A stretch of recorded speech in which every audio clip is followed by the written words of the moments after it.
در مورد این سوال از مبحث احتمال میخوام بگم که بچه‌ها جزو ساده‌ترین سوالای آزمونتون بود، یعنی هیچ نکته خاص و اتفاق عجیبی تو این سوال قرار نیست رخ بده. ببینیم جوابو با هم.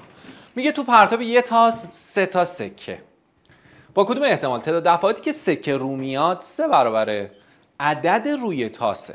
ببینید اول فضای نمونه ای NS مون رو دقت کنید. شما 3 تا سکه دارید که میشه 2 به توان 3 در یه دونه تاس که 6 تا حالت داره و میشه 6 8 تا 48 تا. این شد فضای نمونه‌ای شما. فضای نمونه‌ای من شد 48 تا. اما دقت بکنید به اون حالتی که قرار شما پیش آمدتون باشه. تعداد عضوهای پیش آمدتون چجوریه؟ تنها حالتی که وجود داره که تعداد حالت‌هایی که سکه داره رو میاد 3 برابر عدد روی تاس باشه بچه‌ها، میدونید چیه؟ اینه که آقا R و 1 بیاد، یعنی 3 تا سکه‌تون رو بیاد، خب، و تاس من عدد 1 بیاد. غیر از این که نمیتونه باشه که. پس یعنی الان بچه‌ها آی شما همین یه دونه عضو داره. احتمالش چقدر میشه؟